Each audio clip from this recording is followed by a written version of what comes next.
Good evening, everybody, including Bruce. I'm thrilled to see some of our friends from Grumman here tonight. Perhaps a few friends from the Elliott. I'm not sure about that, but I know they were helping publicize this. Tonight's program is all about Grumman and its transition through the years. Ken Tolve is going to tell us about the history of Grumman, about a lot of the displays you have behind us here, and Brian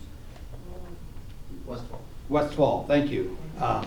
It represents DR, the current operator of the plant at Witham Field. I'll turn it over to Ken.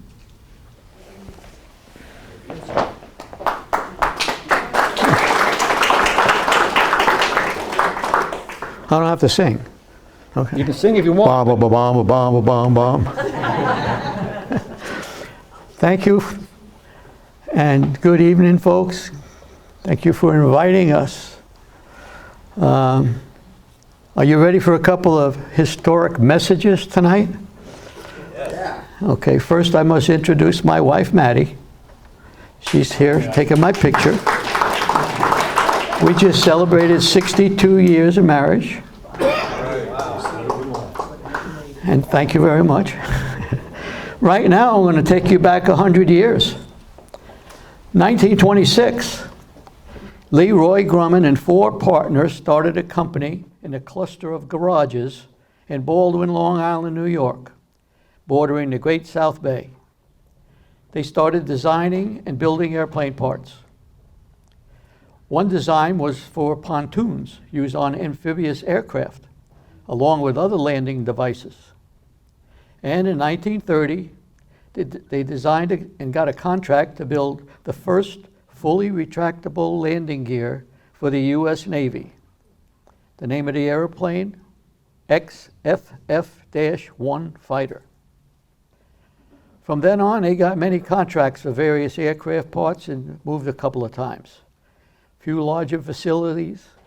They were in several locations with parts coming in from all over to build. And I knew a couple of people when I was real little that worked for them that did piecework. I don't know exactly what that is, but I think if you hurried through making a whole bunch of parts, you got paid good. Okay. Soon everybody got to know Grumman Aircraft Engineering Company. Over the years, they designed and built 17,000 military aircraft. Many, many of them different capabilities. It earned them the Presidential Medal of Merit from the United States government. All their products and employees gained the name the Grumman family. Grumman expanded to a variety of different products other than aircraft. Grumman canoes, Pearsall yachts, U.S. mail delivery trucks, passenger buses, and a business jet. The first name was Grumman Gulfstream. Now it's G4 and G5. If you care to find out more, there's a book titled The Grumman Story, and it's in the library. And they gave me a book when I left Long Island to move to Florida, and I used it to do some of the tactical messaging that I did to help with the museum. Grumman had a monthly newsletter called The Plane News. It was edited in Bethpage, and it was sent to every plant in the country. It kept us informed of what every plant was doing, and was sent by a site employee. It was circulated via computer, copy machines, and mail. As folks retired, each area started a retiree club, if there were enough people, of course. They also sent out and received newsletters. The Stuart one was the Grumman Treasure Coast Retiree Club News.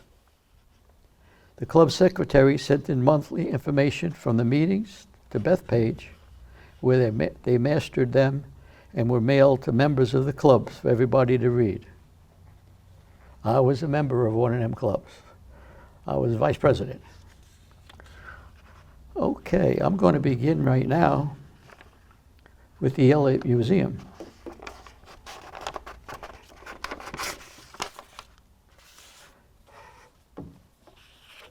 They call it the Grumman Legacy exhibit at the Elliott Museum. We moved to Stuart in 1979 when I was able to get a transfer with Grumman. I worked in their final assembly plant 6 in Calverton, Long Island. And after 8 years of experience and knowledge of working on actual aircraft, I moved to the Stuart site. I stayed there for 20 years and saved a lot of memorabilia. And if you look around the room, you know what I'm talking about. I retired from them in 2001.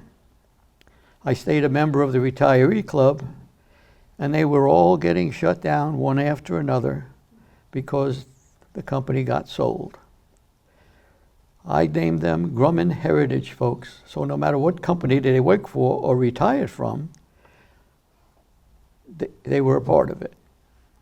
We still meet every other month. In May of 2022, Mr. Rob Steele, the CEO of Elliott, was a guest speaker at one of my luncheons. He knew Grumman played a big role in Martin County when he came here, and he had thoughts of making a permanent Grumman Legacy exhibit at the museum. But he had no thoughts of when he would even start gathering information. I told him to contact me when he was ready, and I would volunteer to help. It wasn't until the fall of 2024 that the curator from the Elliott, a nice lady named Chessie Ricca, and I met at the museum, and I answered all her questions.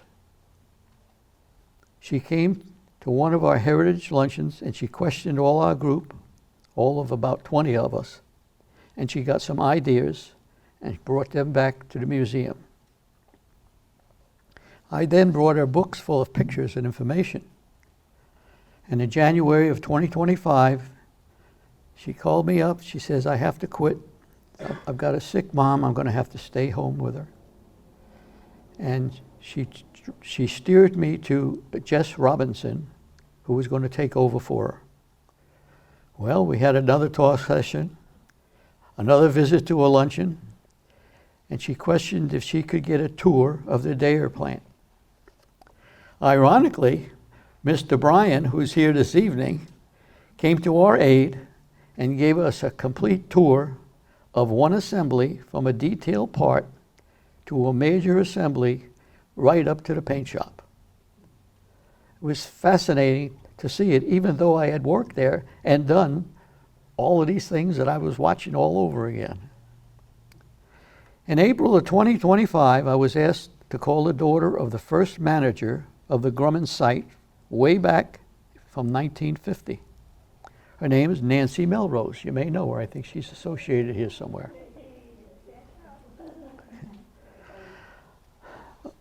Okay.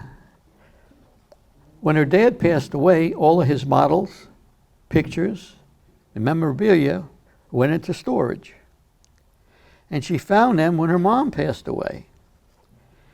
All she wanted to do was bring them to me to donate to the museum. I got them all to Jess, and in August, when everything was put together from the 3 of us, the exhibit opened. When I saw it, that's when I decided I wanted to volunteer there.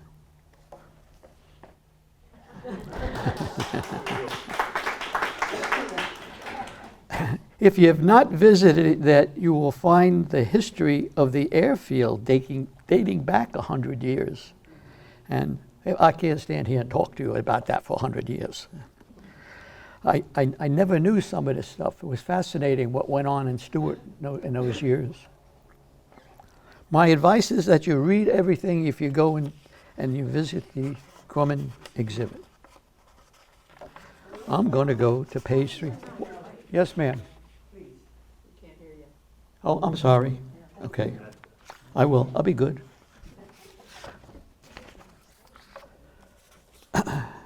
This is titled 75 Years of Grumman Heritage. In October of 1950, Grumman executives visited the Stuart area to begin the planning of a new aircraft manufacturing facility. Soon, production began and business was underway. New jobs were available to Martin County residents in a thriving industry. Stuart's dying tourism business came back when commercial travel became available in Stuart. The lease began with a 2.5-year period, after which could be renewed for 10 years, and then for 99 years. I couldn't believe this when I read that. 99 years. Grumman Corporation was to pay $250 a year rent to Martin County per that 1950 agreement. They leased portions of Witham Field, and they named it Plant 77. Grumman used that name in the early 50s, primarily during the winter months for conducting flight testing. They manufactured parts and subassemblies for various aircraft for the Navy, Marines, and Coast Guard. The company assisted and took an active role in the community and introduced an air show for a model of the new crop dusting glider called the Ag-Cat, with demonstrations right there at Witham Field. Well, when I moved here, it was all flower farms, and I used to see those airplanes feeding the fertilizer to all of them flowers. The company assisted and took an active role, and they offered a special Kids Day at one time, sponsored by the Stuart Kiwanis Club, and they had a research building hangar. And they took the kids for a tour of the Air Force flying boxcar, which was a submarine killer.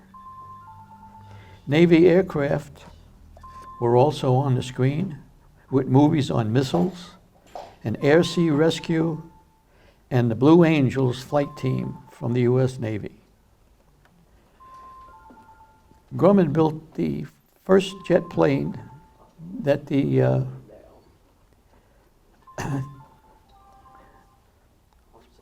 that was used.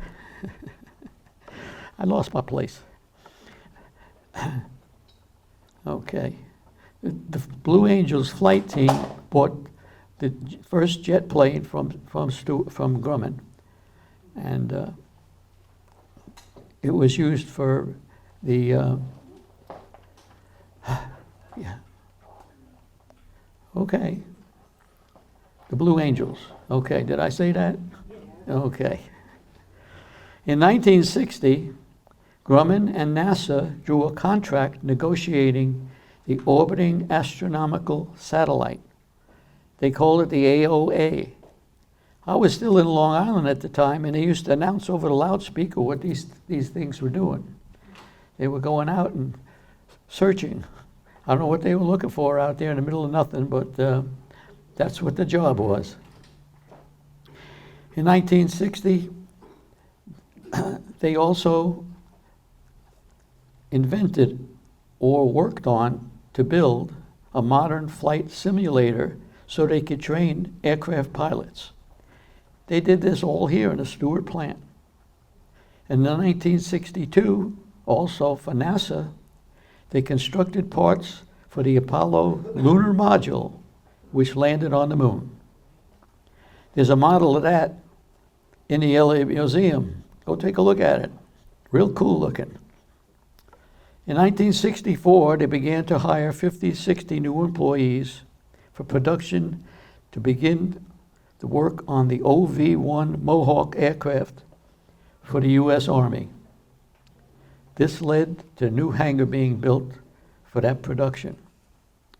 Stuart also had contracts with design and construction for the Navy hydrofoil PGH-1 was named the Flagstaff. And they also built a civilian 55-ton, 50-knot hydrofoil named the Dolphin, It was used as a ferry for the Spanish shipping firm Maritime and Taries. Grumman founder Leroy Grumman lived until 87, until the year 1982, but not before he successfully reached the space age and the changing of the company name to Grumman Aerospace Corporation. In 1973, the F-14 aft section and weapon system and a workforce that grew to 750 was working in our Stuart plant. In 1975, they built and opened the control tower, which was manned by 3 experts in control and operations. Communications were alive and living well into, well, I don't have the date here, but anyway, it's still there. It's moved to another location, but it was first up on a building next to Grumman. It had a green tinted glass that was visible in all directions. And Stuart Tower was what they would call if someone came into the airspace in the Grumman area.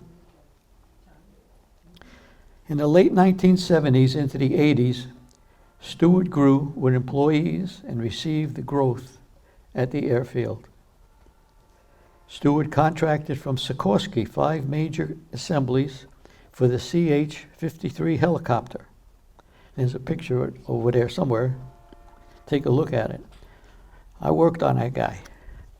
The construction of they built a 100,000 square foot building with a contract for Boeing to build 767 wing center sections.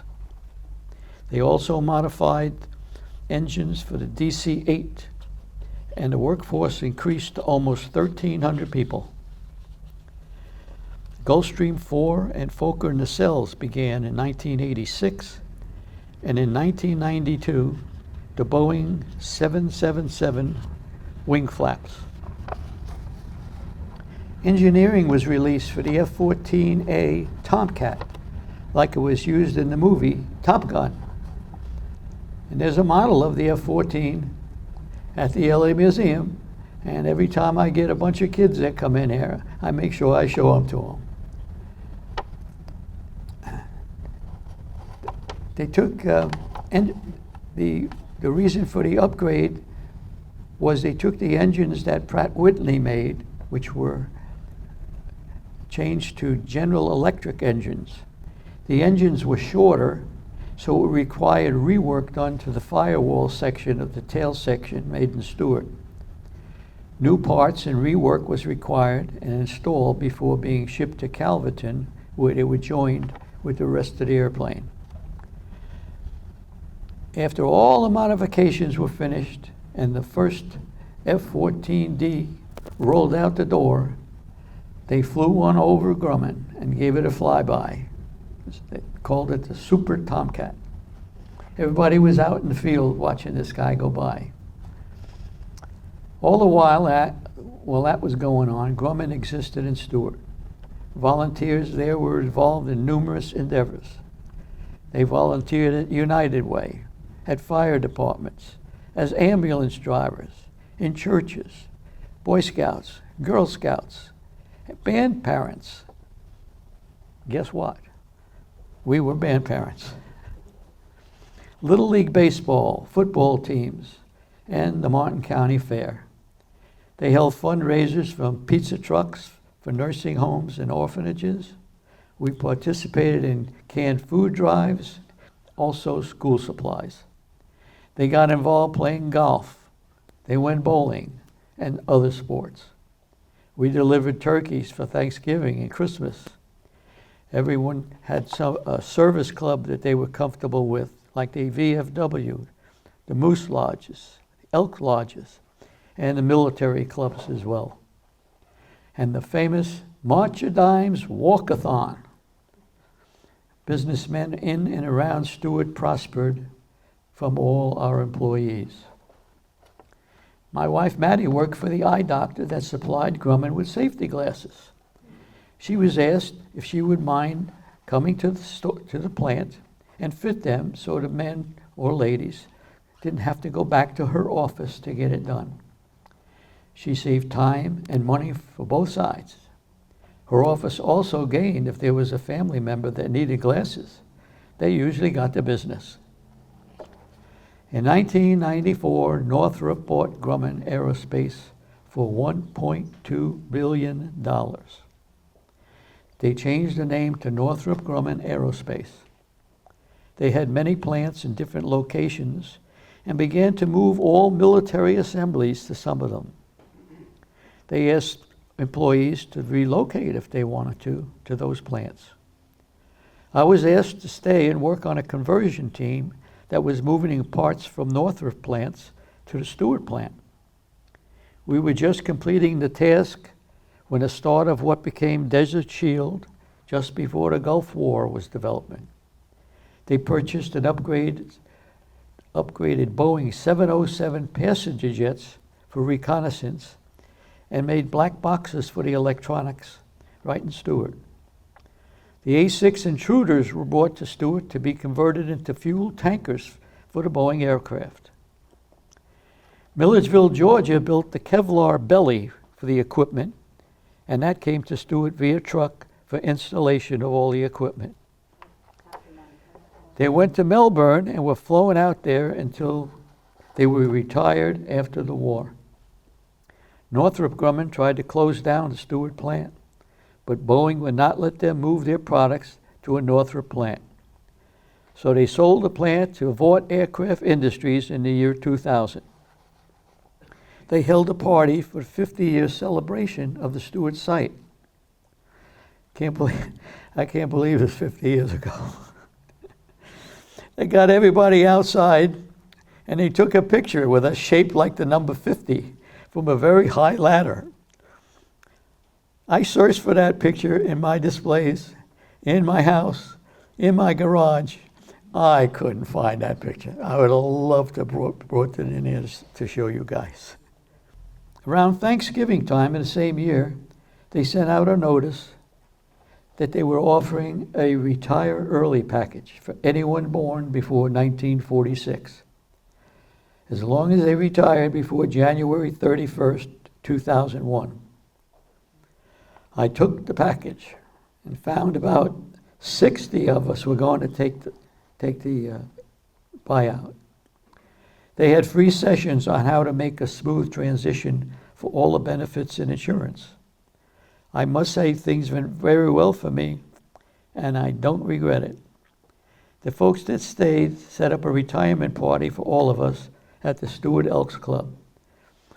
There's picture books around here, and I'm sure if you look through them, you'll find pictures somewhere of that event also.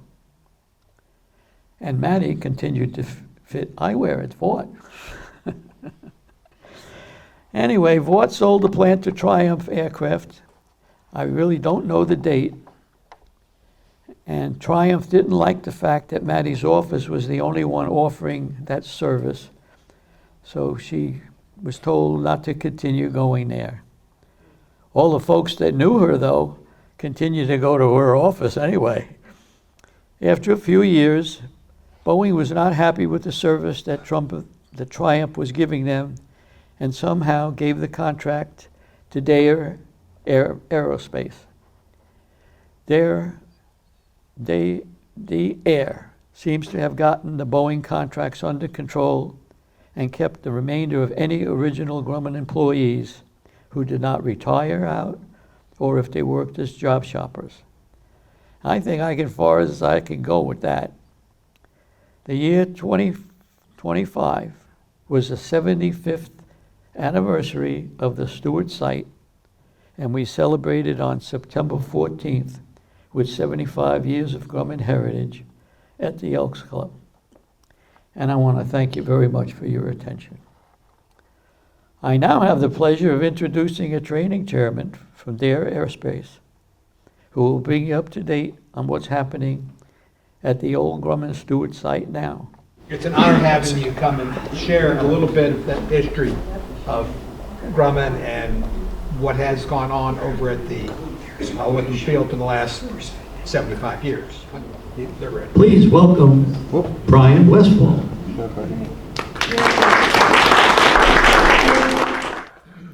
All right, so before I start, I'm gonna have a show of hands. How many people have heard of Daher before? Okay, pretty good, pretty good. Some audience I give this presentation to and they're looking at me like, what? I thought it was Daher. No, it's Daher. We are a French company, so half the letters in the word don't count. That's how that works. I'm German, so I can make pun. So let's start off with who we are, right? So Daher is a family-owned company. We've been around since 1863. So there's a lot of legacy in this room between Grumman and what Daher is bringing here. So there's a lot of history that we're going to bring from two different cultures here. I love to see it. It's the oldest ally of the US. I think it's sort of cool too. So what do? Well, we are an airplane manufacturer first and foremost. We're building two different airplanes. We build these in France. There's a TBM and a Kodiak airplane that we build. But what we do here in Stuart, is why we're here today, is we are building aerostructures for Boeing and for Gulfstream. We'll talk a little bit more about those details in just a minute. One cool factoid I always like is Daher is the oldest continuous manufacturer of airplanes in the world. We've been making airplanes since 1911, so quite a long time. Little background about Daher. So Daher is a family-owned company. You don't hear that too often when it comes to aerospace companies, but yes, it is a family-owned company. You can see the founder here, and along with a more recent photo of just some of the family that's involved, right? There's 400 stakeholders from the family still involved. The deputy CEO is a Daher.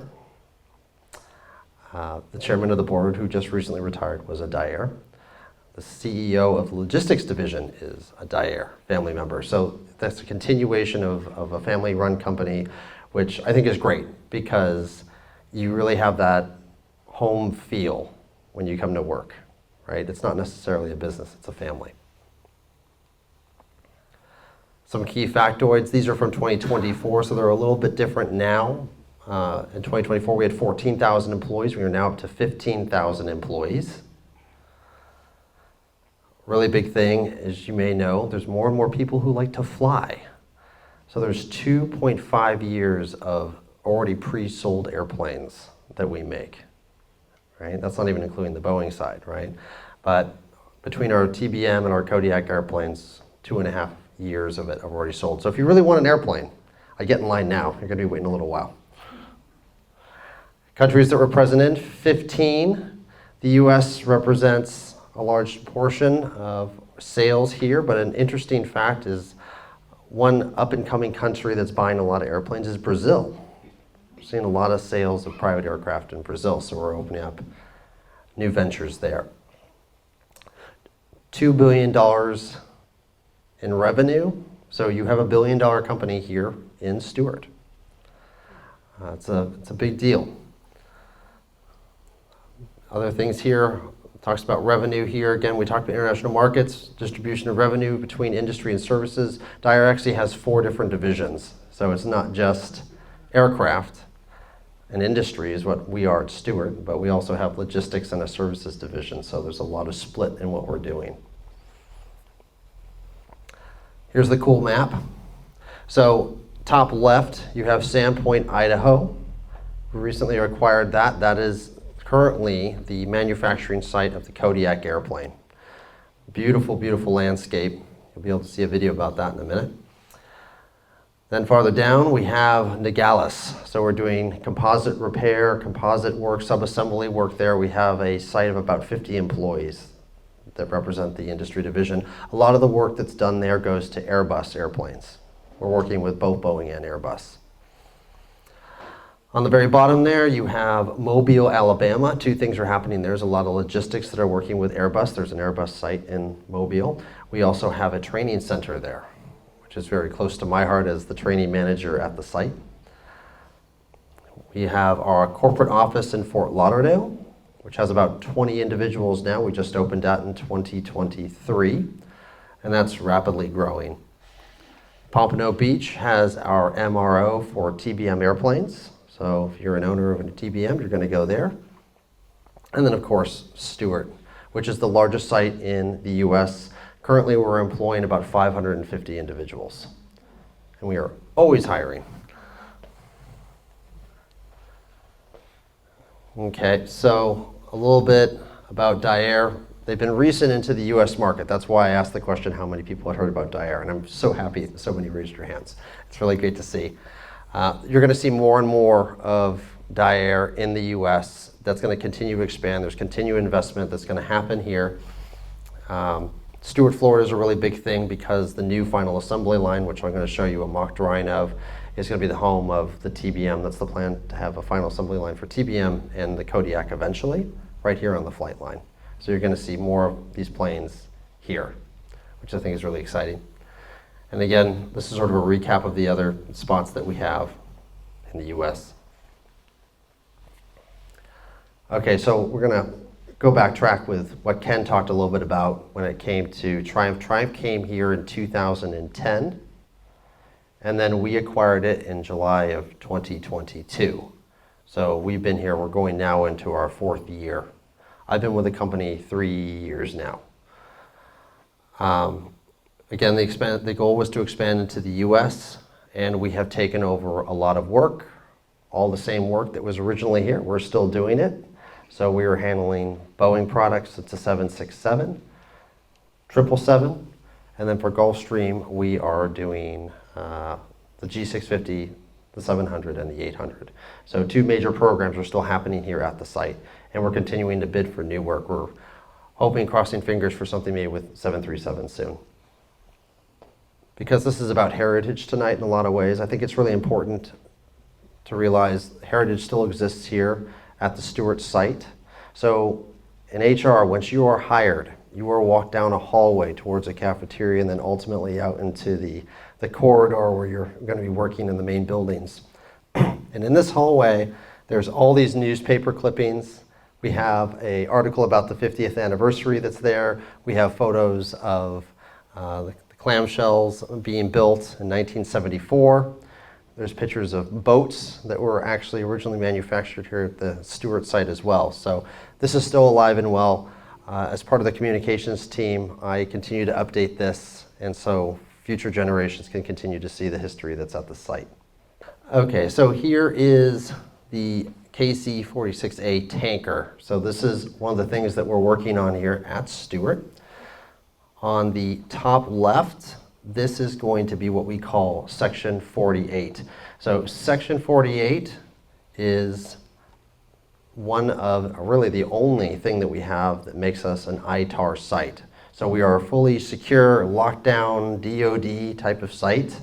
I don't recommend trying to jump the gate. The security would enjoy it, but I don't think you would. But yes, so we are an ITAR site, which means that you need to provide proof of citizenship before you get there. You have to have driver's license to get in. You have to have fancy badges that make arms go up and things like that. It's very high tech.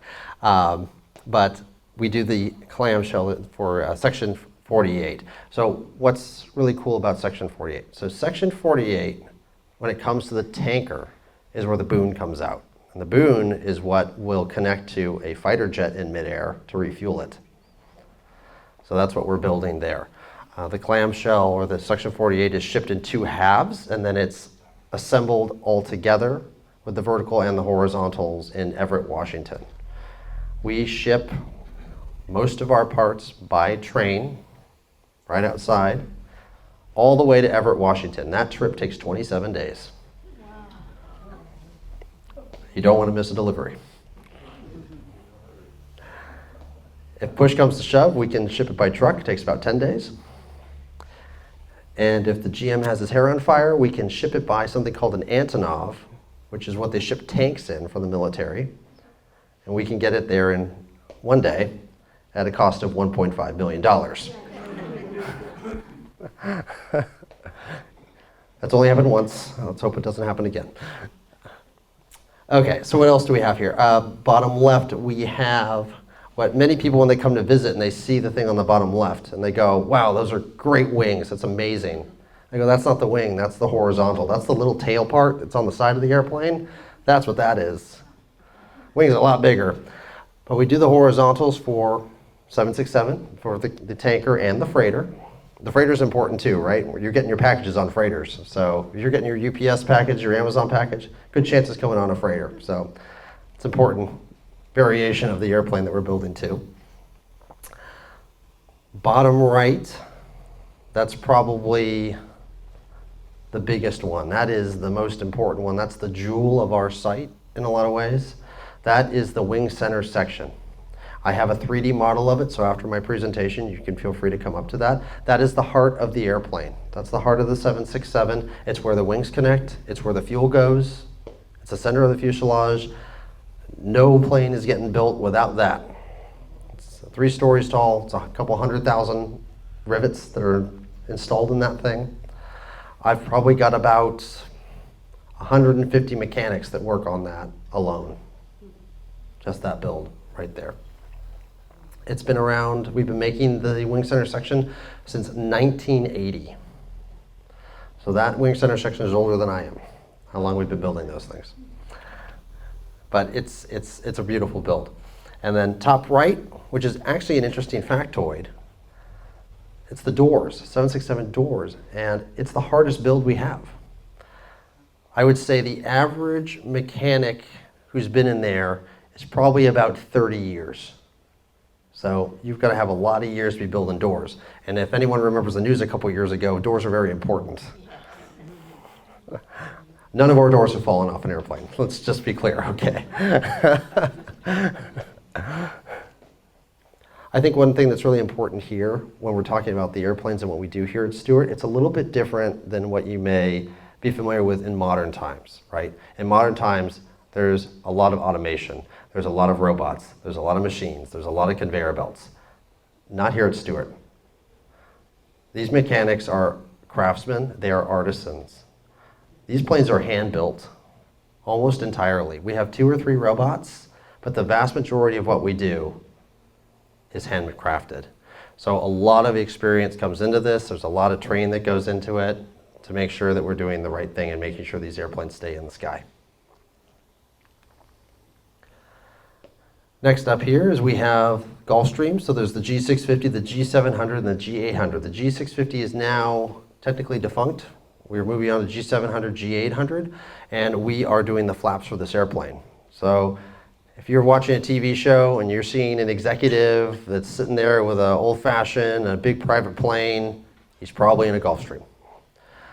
Gulfstreams are really popular here, especially if our president is down south and a lot of air traffic is rerouted here. You see a lot of private jetliners that are coming in. A lot of those are Gulfstream. Tiger Woods has a Gulfstream. Michael Jordan has a Gulfstream. You'll see that land here with his big typical insignia of him dunking a ball. Kid Rock also has a Gulfstream that comes in here. His emblem's a little bit different. And if you want to know what that is, you can talk to me after my discussion. But this is actually a really delicate build too. Gulfstream is very, very thin. When you're talking about Boeing, you're talking about something that's very thick material. Gulfstream is like paper thin. One little bump and you've dented it and you've got to start all over. So there's a lot of care that goes into that. At the bottom, in the bottom photos there, you can sort of see what the inside of a flap is. Okay, there's a lot of those struts that come across. Those are ribs. And then what will go over that is skin. Okay, so just like a body, you've got some ribs that are going to give you the structure, and skin will go over that. The gentleman who's pictured in there is actually our current supervisor, Dante. He's been with us for a few years, and this particular build is going on 3 shifts, so we're pretty much working this particular build 24/7. Okay, next up is the 777. So the 777, obviously you're familiar with that one. That's a commercial airliner. A lot of you may have flown on a 777. This is a little bit of a newer build that we have here. It's composite, so it's a little lighter than what you're typically used to compared to the 767, which is a much thicker animal. The 777, we do a lot of the flight control surfaces. So we're doing inboard flap, outboard flap, aileron. So again, anything that's sort of delineated there in the photos, anything that's sort of moving and controlling the airplane, that's what we're building there. Cool factoid here is our supervisor is Paula Yates. Some of you may recognize that name. She's been at the site for about 40 years now, and she is very much loved. Okay, I promised you a mock-up of the new final assembly line. So one thing that the county is working on an initiative is they want to beautify the airport. So a lot of the older buildings are going to be knocked down. The first one was just knocked down this year. This is going to be replaced by this new final assembly line, which is going to be where the TBM is going to be built. So you'll start to see that. It's right outside, it's right at the corner of our lot, right behind the new Reach Center, which is a really cool initiative too, if you haven't heard about the Reach Center. So a little bit about the airplane that's coming here. It's currently built in Tarbes, France. I consider it the Ferrari of the skies. Okay, for its class, it is the fastest airplane. It has great range. It pretty much can go almost all the way across the US. I consider it really, again, the Ferrari of the skies. It really is a beautiful, beautiful plane. If you're interested in seeing the plane, you can see it at the Stuart Air Show. It's there every year. I'm usually there as well to talk about it. It's a really, really great airplane. The engine in this is a Pratt & Whitney. It's a Pratt & Whitney engine, which is in this airplane. Then we have the sister airplane, which is the Kodiak. So the Kodiak, this one I call the Jeep of the skies. So this is the airplane where you want to go ice fishing in Canada and you want to land on an ice shelf. This is the plane you're going to take. You can equip it with pontoons. It is rough, tough, durable. It's going to get the job done. We have two. We have the Kodiak 100 and the Kodiak 900. The 900's a little bit faster, a little bit bigger. These are very popular with government agencies, including the Forestry Service. They love these planes to go find forest fires, right? Why? Because they can find a pasture and they can land in it. And they can go search out what smoke and things of that are happening. The Florida Forestry Service owns two of them. And they bring those to the Stuart Air Show. So you can actually see both of our airplanes. Usually we park them right next to each other. And you can get a hands-on view of what those look like. The Kodiak, the plan is for the Kodiak eventually to make it to Stuart as well. So you'll be able to see both of these airplanes flying at the airport. So again, a little bit of a recap there. So on the top, you can see it's really both the airplanes there at full size. The TBM, again, very much like a Ferrari. It's fast, it's cool, prestige. Bottom one is the Kodiak. Gets things done. Here's a little quick video here of them flying.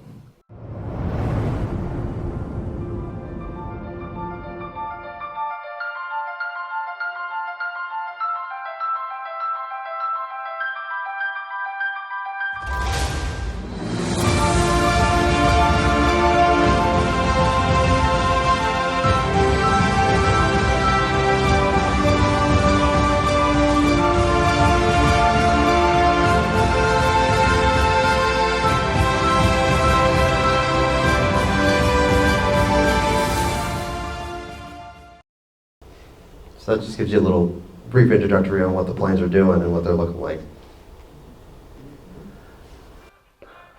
Okay, so another thing that we're looking into as a company is because we're always looking towards the future, we're looking into a lot of electric airplanes. So we have developed an electric flying airplane. It was demonstrated to the EU as part of an initiative for green conservation. It did fly, it did work, it lasted about 20 minutes. The plane had 6 propellers on it and a ton of solar panels to get it up there, but we're starting to see initiatives when it comes to what we can do with electric powered airplanes too. So we're going to continue to see growth there. Another thing that we've been working on recently are drones. We are starting to get into drones as well. So that was just a recent press release that came out. Okay, perfect. So thank you so much. Again, my name is Brian Westphal. I'm the training manager at the Daher Stuart site. If you have any questions after, I am totally willing to answer them. I have a couple cool things over on the side, which again is the 3D printed wing center section, so you can take a look at what we're building there. I also have brought some test plates which we use with our newbies, right? So when they come in their training, we test them out on test plates. So you can actually take a look and see what fasteners are gonna look like on an airplane and what we do all day long. Can you spell your name, last name? Westphal. Oh, you got that nailed.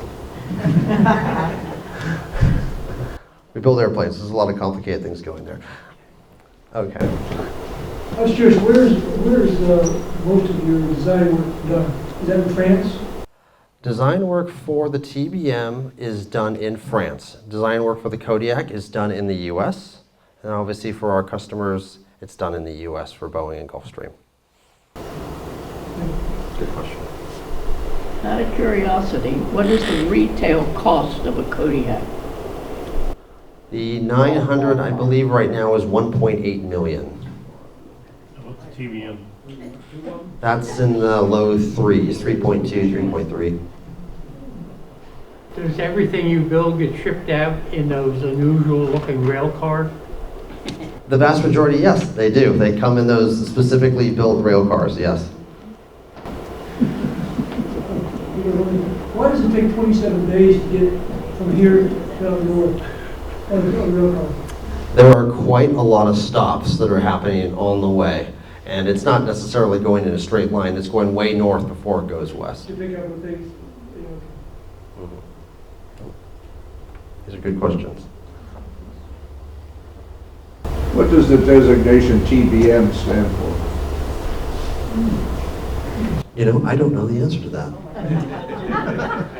Probably French. I don't think I've never been asked that question. I actually don't know. It probably is French. It probably is an abbreviation of a French name.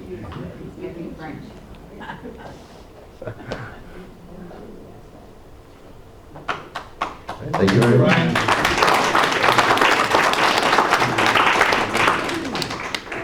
So there's actually one last thing.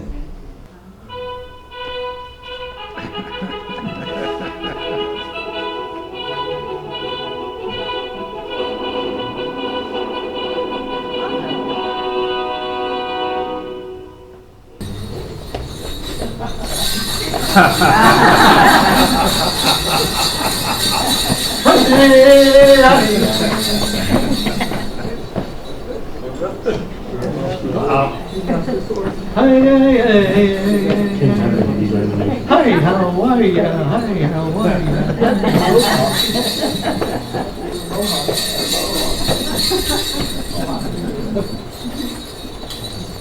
I was inducted in by Boy Scouts a long time ago. And they told me I was trying to think of the actual words they used. Anyway, it means trusted friend. And somebody yelled out, "Isn't that what that Tonto called the Lone Ranger?" And they said, "Yeah." So that's what he called me. And the name stick. So here we are. We're going to make you an honorary immortal. Okay? And I'm going to shake hands with you. Left hand, that's the hand closest to my heart when I say you're terrific for inviting us here to do this for all these people. Okay. Thank you, both of you, for being here and sharing the history and the future Okay. of what's going on in our community. We got a gift for you tonight. Oh, just a minute. I was busy.